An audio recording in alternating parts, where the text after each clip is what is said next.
అందుకే మీరు చూసారా, ఆడండి సిగరెట్ వెలిగిస్తేనండి చెప్పండి ఒకేసారి లాగే త్వరగా లాగే, నీకు బ్యాగ్ వేసేస్తారు లాగే.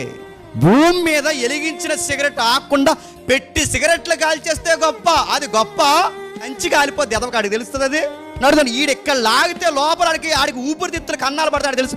ఓ ఉప్పు అని ఊస్తాడు నడుతున్నాను. తాగడం గొప్ప, ఈ నీళ్ళు కలపకుండా తాగుతాడంటే ఏం గొప్ప.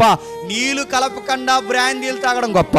నడుతున్నాను ఎలిగించిన సిగరెట్ పెట్టి మొత్తం ఆనకుండా కాల్చేయడం గొప్ప. 50 స్పీడ్లో వెళ్ళాల్సినాడు 120 స్పీడ్లో వెళ్ళడం గొప్ప. ఈ భూమి మీద చెడు పనులు చేయడం చెప్పండి గొప్ప. ఇంకో విషయం చెప్పిన, ఇంకా గొప్ప చెప్పిన, టెక్నికల్గా అప్పటికప్పుడు అబద్ధాలు ఆడడం గొప్ప. అబద్ధాలు ఆడడం తెలియదు ఎట్లా అనుకుంటారు తెలుసా? ఎలా చెప్పాను అలా ఉంటుంది మనతో. అది ఎలా కవర్ చేశాను అంటాడు, ఇది గొప్ప. అబద్ధాలు ఆడడం గొప్ప. సన్నాసి నడుతున్నాడు, అది గొప్ప. నడుతున్నారు చూసారా, 10 రూపాయలు 20 రూపాయలకి ఎలాగమ్మేవరా, హాస్పిటల్లో జాయిన్ అయిపోతావు కంగారు పడుకో.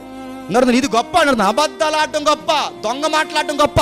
అరే చిన్న చిన్న విషయాలు కొంతమందికి ఫిలాసఫీ ఉంటుంది, అబద్ధాలు ఆడడానికి తప్ప అనేది కనిపిస్తుంది. అంటే ఇది ఎవరికి ఆన్ చేయట్లేదు, నీకు ఎవడు చెప్పాడు? మాట వంకరగా తిప్పినా తప్పు కదా, నీకు ఎవడు చెప్పాడు రా అని అడుగుతున్నాను. ఇవన్నీ ఎవరు నేర్పించారు? ఇది కయ్యేని గాడి కాన్షియస్. మళ్ళీ చెప్తాను, ఇది భూమి మీద చెడుతనము. నరుల హృదయంలో ఒక్కొక్కడు ఒక ఫిలాసఫీ పెట్టుకున్నాడు. ఆ ఫిలాసఫీ ప్రకారం వీళ్ళకి తప్పని పెంచదు.